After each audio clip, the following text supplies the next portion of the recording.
Šiandieną pakalbėkim apie nuo gegužės 1 dienos įsigaliojusią naują teisinę iniciatyvą.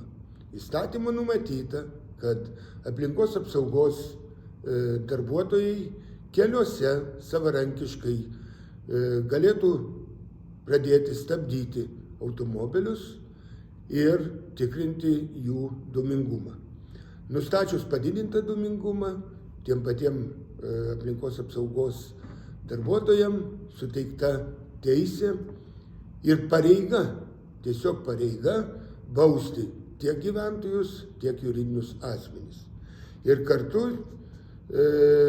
jau vykdomos institucijos nusistatė savo tvarką, kad arba galiojanti techninė apžiūra yra naikinama iškart, jeigu yra kažkoks skysčių pratekėjimas, arba jinai maksimaliai dar galiotų apie 2 paras, kas iš principo nesprendžia problemos.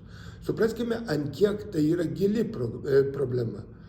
Šiandieną mes Lietuvoje turime apie 1 700 000 automobilių ir tai parkas padidėja kiekvienais metais apie 60 000, bet gaila, kad dėja pagal tokias sąlyginai mažas gaunamas pajamas žmonės negali pirkti kaip taisyklė naujų automobilių ir Lietuvoje eksploatuojamų automobilių vidurkis yra apie 17 metų, kai vakarų visoje Europoje vidurkis nesiekia ir 12 metų.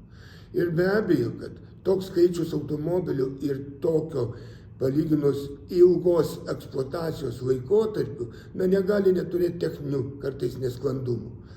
Ir todėl pateikiau iniciatyvą, kad artimiausiu metu pakeisti nuostatą privalomo gyventojų ar įmonių nubaudimo pirmą kartą nustačius neatitikimus transporto priemonių dūmingumo. Tai manyčiau, kad valstybė tikrai, būdama ta stiprioji pusė, negali piknaudžiauti tuo ir iškart bausti gyventojus, kadangi negali būti ir politika pasipinigavimo per baudas.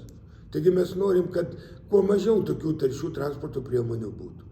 Todėl tikrai, manau, yra protinga pasiūlyti ir manau, kad kolegos Seimo nariai pritars, ties pasakius prieštaraujančių nelabai aš jau ir matau, kad pirmą kartą, kaip minėjau, būtų gyventojai ir kiti vairuojantis tas transporto priemonės įspėjami, o ne nubaudžiami.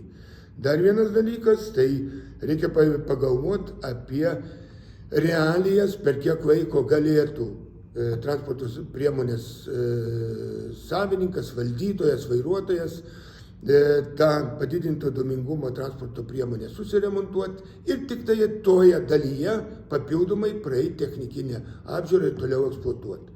Nesupraskime, kad kartais mes savo tokių nepamatuotų agresyvių veikimų galim pasiekti situaciją, kad daugelis nepasiturinčių žmonių, kur ta vienintelė transporto priemonė yra vaikui pavežti į mokyklą, žmogui nuvažiuoti į darbo vietą, nuvažiuoti į ligoninę polikliniką, mes padarysim, kad tai paprasčiausiai taps nepasiekiamu. Taigi niekas mes šito nenorime.